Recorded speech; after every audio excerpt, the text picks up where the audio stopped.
अब हम बात करते हैं पोटेंशियल एनर्जी की। कि पोटेंशियल तो हमने डिफाइन कर लिया। अब पोटेंशियल एनर्जी की बात करें तो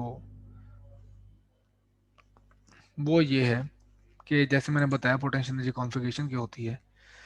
तो आप इसको इस तरह से सोचें, ये एक बेहतर तरीका है कि आपने ना एक कॉन्फ़िगरेशन बिल्ड करनी है। लेट से 3 चार्जेस हैं उसमें या 2 चार्जेस हैं। तो सारे चार्जेस रखे हुए हैं इन्फिनिटी पे। तो लेट से पहला चार्ज है हमारा क्यू नॉट, ठीक। और मैंने प्लेस करना है यहाँ पे। तो यहाँ से यहाँ तक लेके आने में जितना वर्क डन होगा वो मैंने कैलकुलेट करना है। लेकिन फॉर्चुनेटली यहाँ पे पहले यूनिवर्स में कोई चार्ज नहीं है, तो मुझे कोई वर्क डन नहीं करना पड़ेगा। क्योंकि क्यों, अगर यहाँ पे पॉजिटिव चार्ज होता और ये भी पॉजिटिव चार्ज होता तो रिपल्सिव फोर्स होती, जिसको मैंने ओवरकम करने के लिए मुझे वर्क डन करना पड़ता। अगर हमारे पास यहाँ पे दोनों चार्जेस ऑपोजिट होते तो अट्रैक्टिव फोर्स होती, और मुझे इसको स्टेशनरी लेके जाना था यहाँ से यहाँ तक। तो उसके लिए भी हमें वर्क डन डिक्रीज हो, कम होता, लेकिन हम नेगेटिव होता, लेकिन वर्क डन जरूर होता। लेकिन जब आपके पास यहाँ पे चार्ज पड़ा ही कोई नहीं है, तो आप जब पहला चार्ज यहाँ पे प्लेस करेंगे, उठा के रखेंगे, तो आपको कोई वर्क डन यहाँ पे नहीं करना पड़ेगा। तो पहले इस वजह से इन्फिनिटी से उठा के यहाँ पे प्लेस करने में पहला वर्क डन हमारे पास जीरो होगा, तो इस वजह से पोटेंशियल एनर्जी भी जीरो होगी। अब आप ये करते हैं कि दूसरा चार्ज प्लेस करते हैं। लेट्स से इसको कर दें हम 1। तो एक दूसरा चार्ज आप प्लेस करते हैं, और अब आपको यहाँ पे रखने के लिए वर्क डन करना पड़ेगा। तो यहाँ से यहाँ तक, यहाँ पे प्लेस करने के लिए आपको वर्क डन करना पड़ेगा ये। और वो वर्क डन होगा, इसमें स्टोर होगा पोटेंशियल एनर्जी में, इस सिस्टम की पोटेंशियल एनर्जी में स्टोर होगा वो वर्क डन जो आप कर रहे हो 1 बाय 1 यहाँ पे रखने के लिए। अब वो वर्क डन क्या होगा मैं दिखाता हूँ आपको।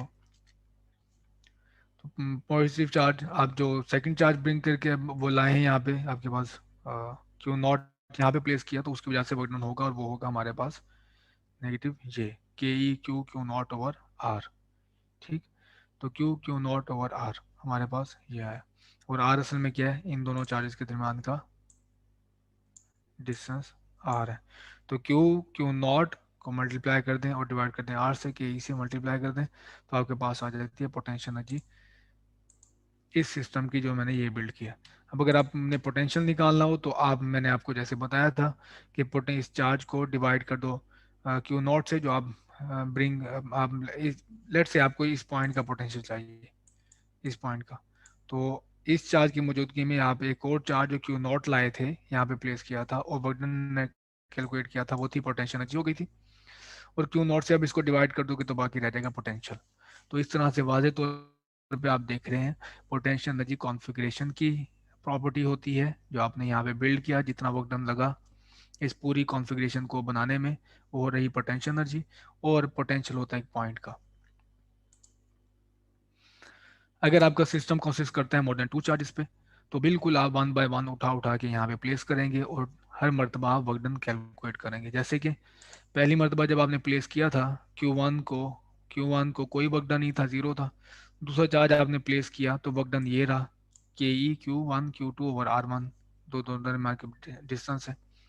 जब आप तीसरा चार्ज लेके आए, तो तीसरे चार्ज जब आपने यहाँ पे प्लेस करना चाहा, तो आपको वर्क डन करना पड़ा इसकी वजह से, इस चार्ज की वजह से, Q1 की वजह से, और Q2 की वजह से भी वर्क डन करना पड़ा। तो एक टर्म आई आपके पास Q1 3 की, और दूसरी टर्म आई आपके पास Q2 3 की, और कॉरस्पॉन्डिंग दरमियान में डिस्टेंसेस है। तो जैसे आप टर्म्स चार्जेस लाते जाएंगे, तो आपके पास टर्म इतना बढ़ती जाएंगी। तो आप अगर इस तरह से सोचें कि 1 बाय 1 जो आप चार्ज ला रहे हैं, तो उसकी वजह से आपको कितना वजन करना पड़ रहा है, तो आपकी पोटेंशियल एनर्जी, इसको समझने में आपको ज़्यादा आसानी होगी। आप यहाँ पे देख लें, अगर आप इसको मैथमेटिकली देखना चाहते हैं या रिमेंबर करना चाहते हैं, तो जितने भी चार्जेस हैं उन वो 1 2, जैसे 1 2 ये सीखता उसका कॉरस्पॉन्डिंग नीचे डिस्टेंस। फिर है एक पेयर बन रहा है 1 3 का, तो 1 3 उससे कॉरस्पॉन्डिंग नीचे डिस्टेंस। एक पेयर बनता है Q2 और 3 का, तो उसका नीचे कॉरस्पॉन्डिंग डिस्टेंस। तो ये हमारे पास है पोटेंशियल एनर्जी कॉन्फ़िगरेशन की 3 चार्जेस को यहाँ पे प्लेस करने के लिए। अ, अगर आप इन्फिनिटी से उठा के यहाँ पे प्लेस करें जहाँ पे ये मौजूद है, इसको हम कहते हैं potential energy of the system. तो वर्क डन, अगेन फिर दोबारा जो work done to assemble all the charges from infinity to where they are. तो जब आपको पूरा वर्क डन करना पड़ता है इन चार्जेस को यहाँ पे प्लेस करने के लिए जहाँ पे ये मौजूद है, उस वर्क डन को हम कहते हैं पोटेंशियल एनर्जी। और ये सिस्टम की होती है, कॉन्फ़िगरेशन की होती है, जबकि पोटेंशियल एक पॉइंट का होता है। एग्जाम्पल देख लें हम अब एक एग्जाम्पल हमारे पास ये है कि दो चार्जेस हैं, एक है 2 माइक्रोकुलम और दूसरा चार्ज है -6 माइक्रोकुलम। यहाँ से यहाँ तक का डिस्टेंस है 3 मीटर, और 2 माइक्रोकुलम से लेके पॉइंट पी तक का डिस्टेंस है 4 मीटर। तो हमसे ये पूछा गया है कि ये पॉइंट पी है, इस पॉइंट का आप पोटेंशियल बताएं। तो हम यही करेंगे कि Q1, इसको मैं Q1 कह लूँ लेट से, और ये है Q2। तो इनके कॉरस्पॉन्डिंग जो डिस्टेंसेस हैं, एक डिस्टेंस है हमारे पास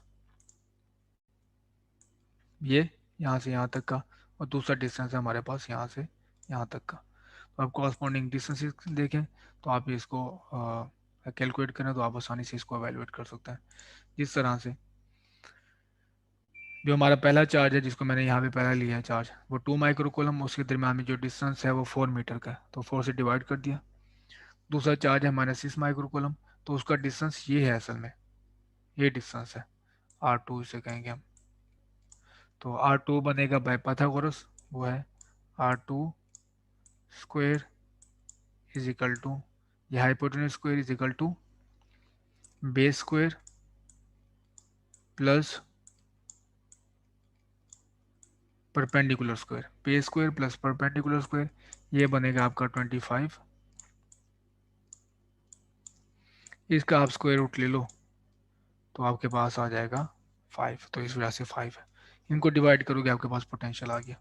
तो ये देख रहे हैं आपके पास, इसको एवेलुएट करना काफ़ी आसान है, ना कोई हमारे पास वेक्टर कंपोनेंट्स, ना उनको कंपोनेंट वाइज ऐड करने की टेंशन, सिर्फ दो नंबर होंगे आपके पास, नंबर को आपने ऐड कर देना।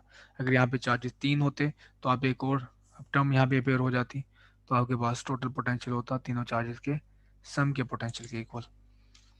Q3 अगर मैं प्लेस करूँ तो उसकी वजह से जो पोटेंशियल एनर्जी होगी वो क्या होगी, तो ये क्वेश्चन है हमारे पास। तो मैं इनिशियल एनर्जी को 0 कंसिडर कर लेता हूँ जो मैंने यहाँ पे प्लेस की थी। तो दूसरा, अब जो मैंने इसको नेक्स्ट Q3 को प्लेस करना है, तो उसकी वजह से पोटेंशियल एनर्जी ये होगी कि आपको इस पॉइंट का पोटेंशियल पता है ऑलरेडी, तो उस पोटेंशियल को अगर Q3 से मल्टीप्लाई करें तो आपके पास आ जाएगी change in potential energy. Q3 इस पॉइंट P का पोटेंशियल आपको ऑलरेडी पता है, उस पॉइंट पे अगर Q3 को मल्टीप्लाई करते हैं तो आपके पास बन जाएगी potential energy. Change in potential energy is equal to Q3 VP। Values put करें तो आपके पास ये वैल्यू आ जाएगी, delta U is equal to -1.89 multiply 10⁻² joule.